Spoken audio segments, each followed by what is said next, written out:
தமிழக வெற்றி கழகம் சார்பில் சென்னை மயிலாப்பூர் தொகுதியில் போட்டியிடக்கூடிய தமிழக வெற்றி கழகத்தின் மாநில பொருளாளர் வெங்கட்ரமணன் நம்மோடு இருக்கார். அவர்கிட்ட கேட்கலாம். சார், மயிலாப்பூர் தொகுதியில 3 நாட்களுக்கு மேல பிரச்சாரம் செஞ்சு வரீங்க. மக்கள்கிட்ட ஆதரவு எப்படி இருக்கு? என்ன சொல்றாங்க மக்கள்? கண்மொழியை பார்க்குறோம். 30ஆம் தேதி நான் வேட்புமனு தாக்கல் பண்ணேன். 31லேருந்து மக்கள் குறையில கேட்டு ஃபாலோ பண்ணிட்டு இருக்கேன். ஒவ்வொரு பகுதியாக ஒவ்வொரு வட்டம் சார்பாக வந்துட்டு இருக்கேன். பல இடங்களில் கழிப்படைகள் சரியில்லை, ரோடுகள் சரியில்லை, லைட் வசதி இல்லை. முக்கியமாக சின்ன சின்ன சாலைகளில் மக்களோட வாழ்வாதாரம் ரொம்ப டிஃபிகல்ட்டாக இருக்குது.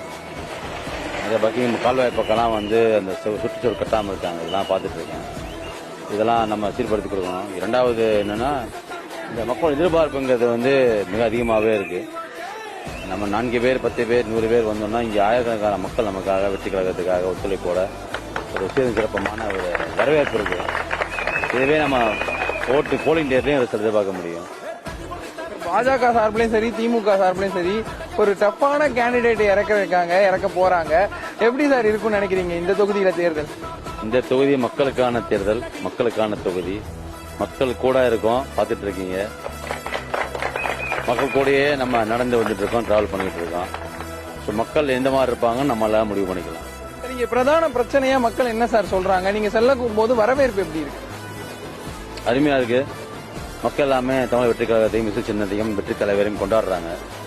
இந்த தொகுதி மட்டும் எல்லா தொகுதியிலையும் இந்த இதே எதிர்பார்ப்புகள் இருக்கும், பண்ணிட்டு இருக்காங்க. இங்க மக்கள் தேவைகளுங்கிறது சின்ன சின்ன விஷயங்கள்லாம். பட்டா வசதிகள் இல்ல, வீடுகள் கட்டித்தரல, கழிப்பிட வசதி இல்ல. இது இல்லாம இந்த பக்கிங்ஹாம் கால்வாய் சம்பந்தமா சுற்றுச்சுவரெல்லாம் கட்டாம இருக்கு. பல ஆண்டு காலமா சொல்றாங்க, குறைகள் தீர்க்கப்படாம இருக்கு. நம்ம ஆட்சிக்கு வந்த உடனே கண்டிப்பா குறைகள் தீர்க்கப்படும். கூடயே நிற்போம், கூடயே கலப்பணி ஆற்றுவோம், செய்வோம். பல இடங்கள்ல பிரச்சாரத்துக்கு அனுமதி தரல, தொடர்ச்சியா தமிழக வெற்றி கழகத்தை அனுமதி மறுக்கிறாங்கிற ஒரு புகார் எழுது. நீங்க பிரச்சாரத்துல ஈடுபட்டிருக்கீங்க, உங்களுக்கு ஏதாவது சிக்கல் இருக்குதா? மயிலாப்பூர் தொகுதியில் நம்மளோட பிரச்சாரத்தை பொறுத்த வரைக்கும் எந்த தடைகளும் இல்லை. மதியம் 3 மணி முதல் இரவு 9 மணி வரை பிரச்சாரங்கள் அனுமதி கொடுத்திருக்காங்க. அந்த அனுமதிக்கு போலீஸ்காரங்களும் கூடயே வராங்க.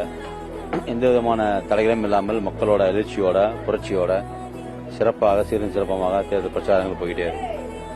உங்களுடைய தலைவர் பல வாக்குறுதிகளை தமிழ்நாடு முழுவதும் இருக்கக்கூடிய மக்களுக்கு கொடுத்திருந்தார். நீங்க பிரத்யேகமா உங்க தொகுதி மக்களுக்கு ஒருவேளை உங்களை தேர்ந்தெடுக்கணும்னா என்ன மாதிரியான முதற்கட்ட வாக்குறுதியா நீங்க சொல்ல விரும்புவீங்க?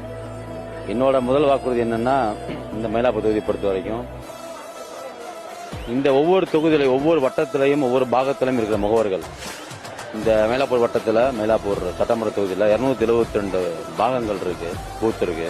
இந்த 272க்கு பாக முகவர்கள் இருக்காங்க. அவங்க தான் அடிப்படை தேவைகளை, அடிப்படை என்ன மக்களுக்கு தேவைங்கிறத கூட இருந்தே பாக்குறாங்க. ஒரு பாகம் 500 பேர் இருக்காங்கன்னா 500 பேரையும் ஒண்ணுக்கு ஒண்ணு தெரிஞ்சு வச்சிருக்காங்க.